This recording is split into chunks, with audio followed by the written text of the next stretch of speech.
Doctor Mohammad Yunus. Doctor Mohammad Yunus, আপনাকে আমাদের অনুষ্ঠানে স্বাগত জানাই। আমরা আমিও সালাম জানাচ্ছি সবাইকে, অসংখ্য ধন্যবাদ। আমাদের সাথে আরো রয়েছেন বেগম খালেদা জিয়া, আপনাকে আমাদের অনুষ্ঠানে স্বাগত জানাই। আপনি আমাদের সময় দিয়েছেন, সেজন্য আমাদের কৃতজ্ঞতা জানাবেন। আমরা আসলে অনেকগুলি প্রশ্ন আপনাদের দুজনকেই করতে হবে, সেজন্য আমরা একটু আমরা আপনাদের থেকে একটু টু দা পয়েন্ট এবং যদি কুইক একটু বলেন তাহলে আমাদের জন্য একটু সুবিধা হয়। আপনি গণতন্ত্রের পক্ষে লড়াইয়ে শামিল হতে বলছেন, প্রশ্ন কেউ কেউ করছেন, প্রশ্ন উঠছে, আপনি কি এইসব মামলা মোকদ্দমা থেকে মুক্তি পেতে ডক্টর মোহাম্মদ ইউনূস সরকারেরই পরিবর্তন চাইছেন? বিসমিল্লাহির রহমানির রহিম। আসসালামু আলাইকুম।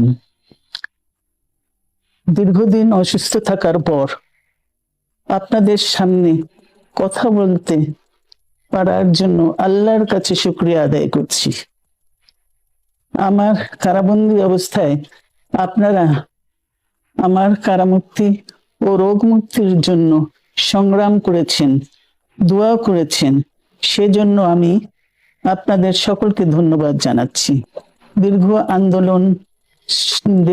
আন্দোলন সংগ্রাম ও ত্যাগের মধ্য দিয়ে আমরা ফ্যাসিবাদী অবৈধ সরকারের কাছ থেকে মুক্তি পেয়েছি। আমি আন্তরিক ধন্যবাদ জানাতে চাই আমাদের বীর সন্তানদের, যারা মরণপণ সংগ্রাম করে এই অসম্ভবকে সম্ভব করেছে। শত শত শহীদদের জানাই শ্রদ্ধা। এ বিজয় আমাদের নতুন সম্ভাবনা নিয়ে এসেছে। দীর্ঘদিনের নজিরবিহীন দুর্নীতি,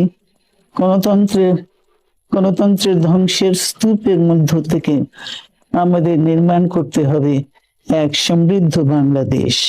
ছাত্র তরুণরাই আমাদের ভবিষ্যৎ।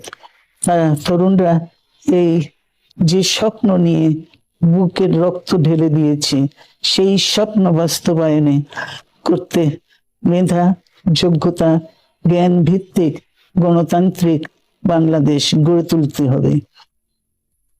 শোষণহীন সমৃদ্ধ বাংলাদেশ, সকল ধর্মের গোত্রের অধিকার নিশ্চিত করতে হবে। শান্তি, প্রগতি আর সাম্যের ভিত্তিতে আধুনিক বাংলাদেশ নির্মাণে আসুন আমরা তরুণদের হাত শক্তিশালী করি। ধ্বংস নয়, প্রতিশোধ নয়, প্রতিহিংসা নয়, ভালোবাসা, শান্তি ও জ্ঞান ভিত্তিক সমাজ গড়ে তুলি। কিছু না বলেও আপনি যে দুর্যোগের মধ্যে আছেন, বললে না জানি কি হতো, আপনার মন্তব্য একটু শুনতে চাই। অবস্থাটা হলো, আমি বলছি দেশের কাউকে